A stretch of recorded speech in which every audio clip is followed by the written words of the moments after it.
அனைவருக்கும் வணக்கம். நம்ம YouTube channel trading view Tamil. இதில் டெய்லி மார்க்கெட் எப்படிலாம் ட்ரேட் ஆகுது, முக்கியமாக நிஃப்டி 50 டெய்லி பேஸிஸில் எப்படிலாம் ட்ரேட் ஆகுதுன்றது, அது இதெல்லாம் மேஜர் சப்போர்ட் அண்ட் ரெசிஸ்டன்ஸாக இருக்க வாய்ப்புகள் இருக்குன்றதையும் நம்ம பார்த்துட்ருக்கோம். ஓகேங்களா? அதில் நம்ம சொல்லியிருந்தோம் நேற்று பேங்க் நிஃப்டி, இன்றைக்கி பேங்க் நிஃப்டி எக்ஸ்பைரி நேற்று வீடியோவில் சொல்லியிருந்தோம். பேங்க் நிஃப்டி எக்ஸ்பைரி இதெல்லாம் some major support and resistance லெவலாக இருக்குது, மார்க்கெட் மேலே போகிறதுக்கு வாய்ப்பு இருக்குது அப்படின்ற மாதிரி நம்ம சொல்லியிருந்தோம். ஸோ நம்ம சொன்ன மாதிரி நடந்திருக்கா இல்லையா, இல்லை மார்க்கெட்டில் என்ன தான் நடந்திருக்குன்றதையே இந்த வீடியோவில் பார்த்துட்டு, நாளைக்கு நிஃப்டியோடைய செகண்ட் வீக்கோட எக்ஸ்பைரி இருக்குது. ஸோ நாளைக்கு மார்க்கெட் எப்படிலாம் ட்ரேட் ஆகிறதுக்கான வாய்ப்புகள் இருக்குது, எதெல்லாம் மேஜர் சப்போர்ட் அண்ட் ரெசிஸ்டன்ஸாக இருக்கும் அப்படின்றதையும் இந்த வீடியோவில் பார்த்துடலாம். ஸோ இதுதான் நம்ம கொடுத்துருந்த லெவல்.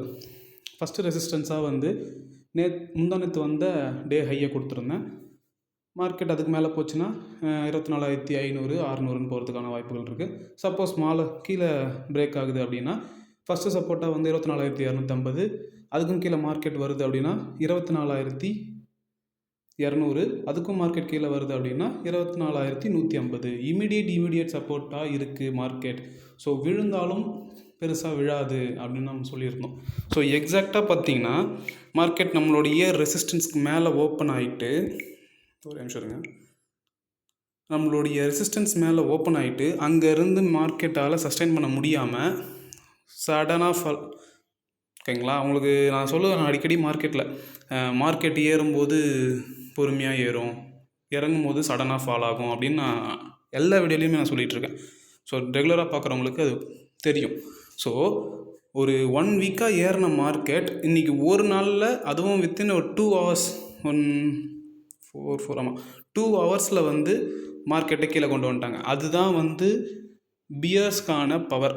புல் அண்ட் பியர்ஸ்ன்னு இருக்கும். புல் மார்க்கெட் அப்படின்னா பொறுமையாக ஏறும், பியர் மார்க்கெட்னா சடனாக ஃபால் ஆகும். ஓகேங்களா? என்ன தான் ஃபால் ஆகினாலுமே நமக்கு கிட்ட லெவல்ஸ் இருக்குது, எது வரைக்கும் மார்க்கெட் கீழே வரும்ன்றது நமக்கு தெரியும். ஸோ எக்ஸாக்டாக மார்க்கெட் பாருங்கள், மேலே ஓப்பன் ஆகிட்டு அங்கே சஸ்டெயின் பண்ண முடியாமல் நம்மளுடைய ஃபஸ்ட்டு சப்போர்ட்டுக்கு வந்திருக்கு. இந்த இடத்துல ஒரு க்ளோஸ் அண்ட் கிராஸ் கேண்டில் வந்திருக்கு பார்த்தீங்களா? அடுத்தது அங்கேயும் நிற்க முடியாமல் மார்க்கெட் தேர்டு சப்போர்ட் எடுத்துகிட்டு அகைன் சப்போர்ட் 2க்கு மேலே போயிட்டு அங்கே ஒரு சின்ன சப்போர்ட் எடுத்துகிட்டு சப்போர்ட் 1க்கு மேலே போயிட்டு அகைன் எங்கே சப்போர்ட் 1, எக்ஸாக்டாக சப்போர்ட் 1ல் சப்போர்ட் எடுத்துருக்கு பாருங்கள், எடுத்துகிட்டு அகைன் மார்க்கெட் டர்ன் ஆகிடுச்சு. ஓகேங்களா? ஏன்னா ஆல் டைம் ஹையில் இருக்குன்னு நிறைய பேர் ப்ராஃபிட் புக் பண்ணுவாங்க. அதனால் அதுக்கு மேலே போகுமா போகாதா தெரியாது. ஸோ அப்போ ஒரு சின்ன கரெக்ஷன்ஸ் கொடுக்கறதுக்காக பண்ணுவாங்க. இன்றைக்கி நியர்லி ஒரு 200 பாயிண்ட்ஸ் நிஃப்டி கீழே வந்துச்சு. இருந்தாலுமே எண்ட் ஆஃப் த செஷனில் 100 பாயிண்ட்ஸ் தான் நெகட்டிவாக க்ளோஸ் ஆகிருக்கு. ஸோ அதுதான் சொல்கிறது, நம்ம எதுக்கு டெக்னிக்கலாக அனலைசிஸ் பண்ணுறோம், மார்க்கெட்டை ஏன் பண்ணணுன்றது தெரியணும். ஓகேங்களா? எவ்ரி ஒரு 15 பாயிண்ட்ஸுக்கு மேலே அப்பில் ஒரு 4 லைன், கீழே ஒரு 4 லைன் போட்டோன்னா கண்டிப்பாக மார்க்கெட் அதில் தான் வரும். நீங்கள் ப்ரீவியஸ் வீடியோவில் பார்த்தீங்கன்னா நான் சப்போர்ட் அண்ட் ரெசிஸ்டன்ஸ் கொடுத்தா முடிஞ்ச அளவுக்கு இப்படி 50 பாயிண்ட்ஸில் தான் நான் கொடுத்துருப்பேன். நீங்கள் ஜென்ரலாக பார்த்தீங்கன்னா ஏதோ 50 பாயிண்ட்ஸில் ஒரு 4 லைன் போட்டு இது வரைக்கும் மார்க்கெட் போகும், இது வரைக்கும் மார்க்கெட் கீழே வரும் அப்படின்னு சொல்லிட்டு இருக்கோம் அப்படின்னு நினச்சிட்ருப்பீங்க. பட் எதுக்காக சப்போர்ட், எதுக்காக ரெசிஸ்டன்ஸ், இந்த ஜோன், இந்த லைன், இந்த ரீஜியன்லாம் தேவை அப்படின்னா, சப்போஸ் மார்க்கெட் விழுது அப்படின்னா அது எது வரைக்கும் விழுவும், அதுக்கு தான் இது. ஸோ எக்ஸாக்டாக மார்க்கெட் சப்போர்ட் 3ல் சப்போர்ட் எடுத்துகிட்டு அகைன் சப்போர்ட் 2லையும் சப்போர்ட் எடுத்துகிட்டு அகைன் சப்போர்ட் 1ல் சப்போர்ட் எடுத்துகிட்டு இப்போ மேலே வந்திருக்கு.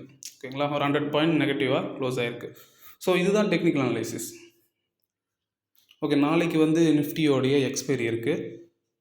அதுக்கு இதெல்லாம் மேஜர் சப்போர்ட் அண்ட் ரெசிஸ்டன்ஸாக இருக்க வாய்ப்புகள் இருக்குன்றதையும் அடுத்து பார்த்துடலாம். ஸோ மார்க்கெட் இன்றைக்கி ஒரு ஸ்விங்கில் நான் ஃபஸ்ட்டு ரெசிஸ்டன்ஸாக வச்சுருக்கேன் 24,330 ரேஞ்சு. அதுக்கு மேலே மார்க்கெட் போகுதுன்னா ஆல் டைம் ஹை 24,460. சப்போஸ் அதுக்கும் மேலே மார்க்கெட் போகுதுன்னா 24,600 வரைக்கும் போகிறதுக்கான பாசிபிலிட்டிஸ் இருக்குது. சப்போஸ் மார்க்கெட் கீழே வருது, இன்னுமே ஃபால் ஆகுது அப்படின்னா ஃபஸ்ட்டு சப்போர்ட்டாக 24,200 இருக்கும். அதுக்கு கீழேயும் மார்க்கெட் வருது அப்படின்னா 24,150. இன்கேஸ் அதுக்கும் கீழே மார்க்கெட் போகுது அப்படின்னா 24,060 ரேஞ்ச் வரைக்கும் மார்க்கெட் வரதுக்கான பாசிபிலிட்டிஸ் இருக்குது. இன்றைக்கி மார்க்கெட் ஃபால் ஆனதுனால ஓஇ டேட்டாவில் பார்த்தீங்கன்னா call side open interest increase ஆகிருக்கு. இதுக்கு முன்னாடிலாம் புட் சைடு தான் ஓஇ டேட்டா அதிகமாக இருந்துச்சு, அதனால் மார்க்கெட் மேலே போயிட்டுருச்சு. ஸோ இன்றைக்கி வந்து call side wire data increase ஆகிருக்கு. ஸோ ஒயர் டேட்டாவும் பார்க்கணும், குளோபலாக என்ன நியூஸஸ் இருக்குன்னு பார்க்கணும், நம்மளோட டெக்னிக்கல் அனாலிசிஸும் பார்க்கணும். எல்லாத்தையுமே கொலாபரேட் பண்ணும்போது உங்களுக்கு ஒரு விஷன், ஒரு ஐடியா கண்டிப்பாக கிடைக்கும். அது மட்டும் இல்லாமல் இந்த லெவல்ஸு இதெல்லாமே வந்து நான் தனிப்பட்டு நான் எப்படி நிஃப்டி 50 பார்க்குறேன் அப்படின்றத நான் அனலைஸ் பண்ணி உங்களுக்கு அதை நான் ஷேர் பண்ணுறேன். ஓகேங்களா? நீங்களும் பர்சனலாக இன்ட்ரெஸ்ட் எடுத்து நீங்களும் டெக்னிக்கல் அனாலிசிஸ் பண்ணுங்கள். அப்படி பண்ணும்போது உங்களுக்கு ஒரு ஐடியா கிடைக்கும். ஸோ அது கூட நம்மளோட வீடியோஸ் உங்களுக்கு வந்து ஒரு ஹெல்ப்ஃபுல்லாக இருக்குது அப்படின்னா ரொம்பவே நல்லாயிருக்கும். அதுக்கு முன்னாடி நீங்கள் ரியல் ட்ரேட் பண்ணுறதுக்கு முன்னாடி ஒரு 3 months ப்ராப்பராக பொறுமையாக உட்காந்து பேப்பர் ட்ரேடிங் பண்ணுங்கள். பேப்பர் ட்ரேடிங் பண்ணும்போது தான் உங்களுக்கு வந்து ஸ்கில் அண்ட் எக்ஸ்பீரியன்ஸ், மார்க்கெட் எப்படி இப்படிலாம் நடக்குது, நம்ம எக்ஸ்பெக்ட் பண்ண மாதிரி நடக்குதா இல்லையா, இல்லை நம்ம எக்ஸ்பெக்ட் பண்ணுறதுக்கு ஆப்போசிட்டில் நடந்தால் நம்ம எப்படி அதுக்கு ரியாக்ட் பண்ணணும். ஸோ இது எல்லாமே வந்து பேப்பர் ட்ரேடிங்கில் உங்களால் கற்றுக்க முடியும். ஸோ 3 months பேப்பர் ட்ரேடிங் பண்ணிவிட்டு உங்களால் கன்சிஸ்டண்ட்டாக ப்ராஃபிட் பண்ண முடியுது, நான் ரியல் மணி வச்சா பண்ணாலும் நான் ப்ராஃபிட் பண்ணுவேன் அப்படின்னு உங்களுக்கு நம்பிக்கை இருந்தால் உங்களுடைய ஃபினான்ஷியல் அட்வைசரை கன்சல்ட் பண்ணிவிட்டு நீங்கள் உங்கள் ரியல் ட்ரேட் பண்ணுங்கள். ஸோ மார்க்கெட் வந்து எப்படி வேணால் போகும். ஓகேங்களா? மார்க்கெட்டை வந்து நம்மளால் 100% இப்படி தான் போகும்னுலாம் சொல்ல முடியாது. ஸோ மார்க்கெட் கூட ட்ராவல் பண்ணணும். ஸோ நான் அடிக்கடி சொல்கிறேன், 2-3 விஷயத்தில் நான் அடிக்கடி ரிப்பீட்டடாக சொல்லிகிட்டே இருப்பேன். அதை நான் எனக்குள்ளேயே சொல்லிக்கிட்டு இருப்பேன். நான் வீடியோக்காக நான் சொல்லலை, எனக்குள்ளேயே அதை நான் சொல்லிக்கிட்டு இருப்பேன். அந்த விஷயத்தை தான் நான் உங்களுக்கு வீடியோலேயும் சொல்கிறேன் நான். ஸோ நம்ம என்ன பண்ணாலும் மார்க்கெட் மேலே போதா நம்மளும் மார்க்கெட் கூடவே போயிடணும். மார்க்கெட் கீழே வர மாதிரி இருக்கா, ஒன்று வெயிட் பண்ணுங்கள். இப்போ இன்றைக்கி ட்ரேட் எடுக்கலாம், ஒன்றும் ஆகிட போகிறதில்ல, நாளைக்கு எடுத்துக்கலாம்.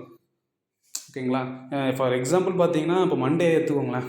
மண்டே வந்து ஸ்ட்ராங் கன்சல்டேஷன் எங்கே ஆரம்பிச்சிச்சோ அங்கேயே முடிஞ்ச மாதிரி முடிஞ்சிருச்சு. ஸோ நீங்கள் கால் எடுத்திருந்தாலும் லாஸு, புட்டு எடுத்திருந்தாலும் லாஸு.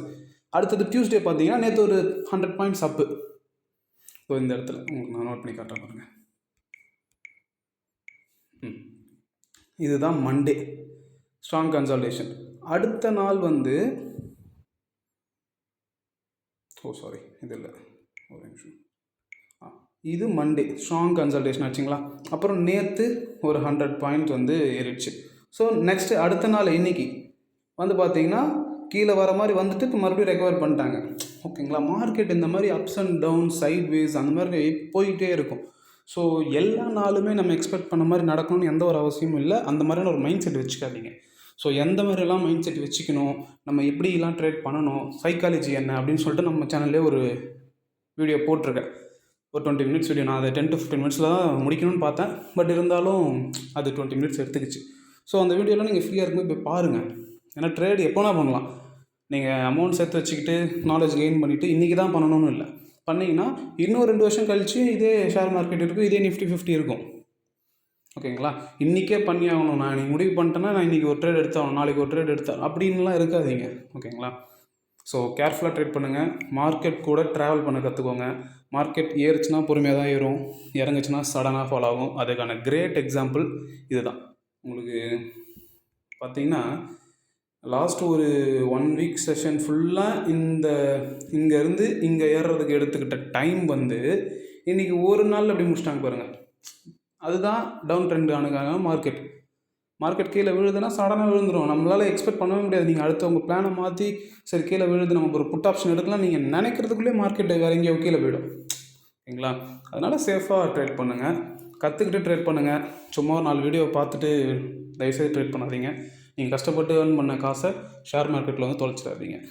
ஸோ சேஃபாக ட்ரேட் பண்ணுங்கள். இதெல்லாம் சப்போர்ட் அண்ட் ரெசிஸ்டன்ஸாக இருக்கும்னு நாளைக்கு நான் எக்ஸ்பெக்ட் பண்ணுறேன். ஸோ இது நீங்கள் ஒரு ஸ்க்ரீன்ஷாட்டோ இல்லை ஒரு பேப்பரில் எழுதி வச்சுக்கோங்க. நாளைக்கு நீங்கள் ட்ரேட் பண்ணுறீங்க அப்படின்னா இது உங்களுக்கு ஒரு உதவிகரமாக இருந்தால் ரொம்பவே எனக்கு நல்லதாக இருக்கும். நன்றி, வணக்கம்.